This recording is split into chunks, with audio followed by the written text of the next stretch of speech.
you and Sergio Oliva are both sons of legends. You were both with your dad's company, Labrada Nutrition.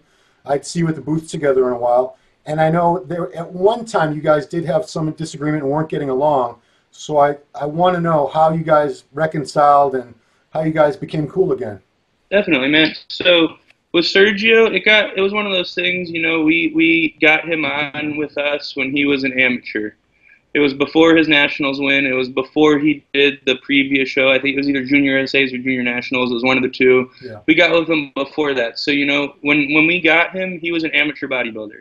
Right. He was a good amateur bodybuilder with a name and with a cool story, and one that really jived well with us as a company, with me being a second-generation bodybuilder. And, we were able to play that and grow it, and we both received a lot of good publicity off of it. We both received articles in MD off it, actually. We were able to parlay it into a lot of good positive exposure, both for Sergio, myself, and, like Labrada as a company. Right. As you go on, Sergio won nationals at the overall, and, it was very, very clear and very, very evident that he was going to be a very good bodybuilder. And the way our business is, a large majority of our business comes from food, drug, and mass market with our RTDs and our lean body products. Mm-hmm. So it was one thing having him on with us as an amateur, but once he established himself as a pro, and a good pro at that, I mean, look at, he won the New York Pro in his first time. Yeah. It just was one of those things, the dollars didn't make sense for Labrada.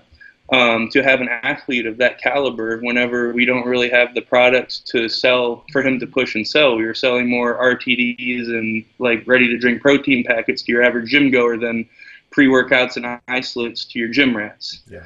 So whenever his contract came up, it wasn't a like a malicious thing. It wasn't a well, this is terrible thing. It was a the dollars don't make sense thing. He deserved a bigger contract than made sense for us to give him. Yeah. And I think where a lot of the harsh feelings came from was at that point, him and I, like you said, we had been traveling around. We had been doing all this stuff together.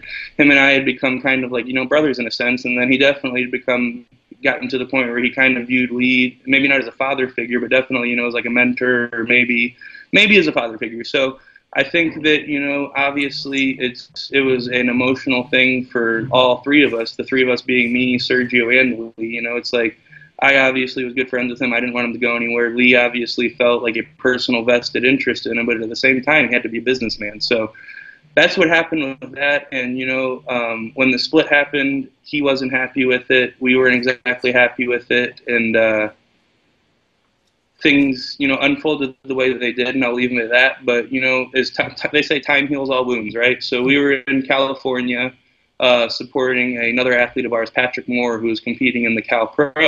Oh, yeah. And Sergio was there, and Sergio, props to him, man. He was the one that came up to us, and he was like, "Hey guys, I really want to talk to you all at some point this weekend." And it was funny. I was actually in Gold's Gym in Venice, and I was training, and him and I really hadn't talked at all since that happened. I heard him, he was doing curls, fucking 25-inch arms of his, just looking like a monster, and I'm like, great, please let's not have this be a confrontational thing. And, we both make eye contact, and we both smiled at each other. We both walked up to each other, and we both gave each other a big-ass hug, and we were like, how you been? And, that night after the Cal Pro ended, me, Pat, my dad, Sergio, and then, Pat's immediate family and some other people, we all went out to dinner. And, we were able to really, squash everything. And, by the end of the dinner, every side had apologized for anything that needed apologizing for. Oh, we all hugged it out. And ever since then, man, we've been good. It's been really awesome. He was actually the first one to reach out and congratulate me about winning my pro card. And I actually missed my flight coming home. I ended up landing at 1 o'clock in the morning. And he was out in Australia. And so it was middle of the day there, and, we ended up talking for 45, 50 minutes. I was just like, what did you do, man? How did you handle this? How did you turn it into business opportunities for yourself the following year after winning nationals? What were you commanding as your guest posing rate? You've been there, done that. It's the similarities, it's we had a great laugh on that phone call about it. It's we're second-generation pros. Our dads who are who they are. We both won nationals, and we're both Cuban. It's kind of creepy how similar the paths are.